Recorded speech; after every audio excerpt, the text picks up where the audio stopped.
Vuoi assaggiare una birra dove al suo interno scopri la specialità tipica friulana? Lumi Beer, il prodotto ricavato in 20 ettari di terreno coltivato orzodistico, biodiversità, performance ambientale. Lumi Beer nelle sue 5 versioni disponibili, 4 per consumo veloce e dissetante e la versione Magnum per intenditori. Lumi Beer si abbina a qualsiasi palato. Lumi Beer è un prodotto esclusivo Azienda Agricola Pancera, il buon seme, i buoni frutti. Torna, dopo lo stop imposto dalla pandemia, la tradizionale fiera dei vini di Corno di Rosazzo. 5 giorni tutti da vivere tra degustazioni, enoturismo, la mitica e unica grigliata come una volta e tanto divertimento. Il tutto all'aria aperta, di giorno e di notte, anche in caso di pioggia. Se sei un vero adoratore di Dio Bacco, a Corno devi andare perché chi beve solo acqua ha un segreto da nascondere. Fiera dei vini a Corno di Rosazzo, ingresso libero.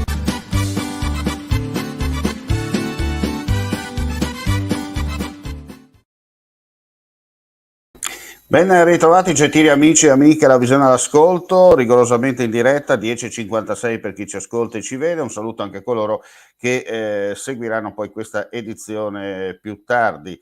Allora, partiamo subito con gli aggiornamenti per quanto riguarda gli incidenti in A4, vedete già la telefoto. Dalle 6.30 di oggi il tratto autostradale dell'A4 tra il nodo di Portogruaro e Cessalto in direzione Venezia è chiuso a causa di un mezzo pesante che ha preso fuoco. L'auto articolato trasportava metallo ed era alimentato a metano. Da quanto si è potuto sapere, la persona a bordo, l'autista a bordo, per fortuna non è rimasto ferito. Il rogo si è sviluppato all'altezza dell'uscita di Cessalto. Pertanto, per mettere in sicurezza l'area, Autovie Venete ha disposto la chiusura del tratto, facendo intervenire sul posto i vigili del fuoco per domare il rogo. L'autostrada in direzione Venezia, al momento in cui stiamo andando in onda, è ancora chiusa al traffico nel tratto interessato per l'ultimazione della messa in sicurezza e la rimozione del veicolo. Chiaramente istituito il bypass che da Portogruaro porta verso Conegliano lungo la 28 e da qui si può ritornare verso ovest, riprendendo poi la A27 per arrivare a Treviso e da lì verso Venezia. Tra l'altro stiamo proprio in diretta perché ci segnalano in questo momento tramite l'app di Autovie Venete che c'è in direzione Venezia un altro incidente al chilometro 468 della 4 tra San Giorgio di Nogaro e Latisana. Dunque nel tratto friulano Trecossi, ripetiamo in questo momento, grazie all'app di Autovie Venete, ci segnala un incidente tra San Giorgio di Nogaro e Latisana al chilometro 468. Se avremo chiaramente più aggiornamenti nel corso di questa diretta ve li daremo, altrimenti insomma potrete seguire attraverso le nostre pagine social. Andiamo a fare un po' di riepilogo per quanto riguarda invece le elezioni amministrative in Friuli Venezia Giulia.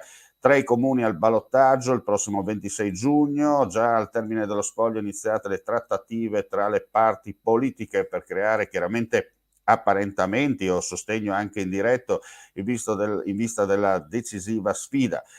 Anche un voto alla fine può decretare la vittoria o la sconfitta. In caso di pareggio, perché può succedere, niente sorteggio, passa il più anziano secondo carta d'identità. Ma andiamo a vedere nel dettaglio. Gorizia sfida tra il sindaco uscente Rodolfo Ziberna, che ha ottenuto al primo turno 6.225 voti, pari al 41,85% contro Laura Fasiolo, sostenuta dal centro-sinistra, che ha ottenuto 4.561 voti, pari al 30,66%.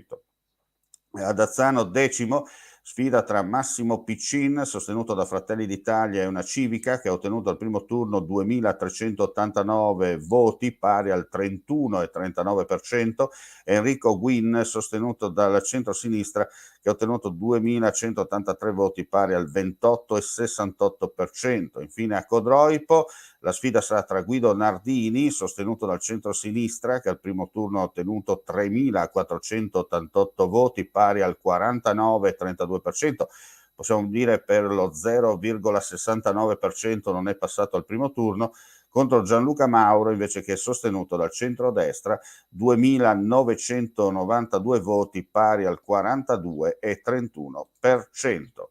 Chiudiamo qui questa edizione flash, vi ricordiamo ancora che in apertura vi abbiamo dato la notizia della chiusura del tratto autostradale tra Portogruaro e Cessalto, è in corso la rimozione, la messa in sicurezza del veicolo andato in fiamme questa mattina, ma nel contesto c'è stato segnalato attraverso l'app di Autovie Venete un secondo sinistro che si è verificato pochi minuti fa, proprio mentre stavamo andando in onda con questa edizione live, tra San Giorgio di Nogaro e La Tisana al chilometro 468. Chiudiamo qui questa edizione flash, ulteriori news come sempre sul nostro sito friulitv.net. Grazie per la visione e l'ascolto e non resta che augurare a tutti voi un buon proseguimento di giornata.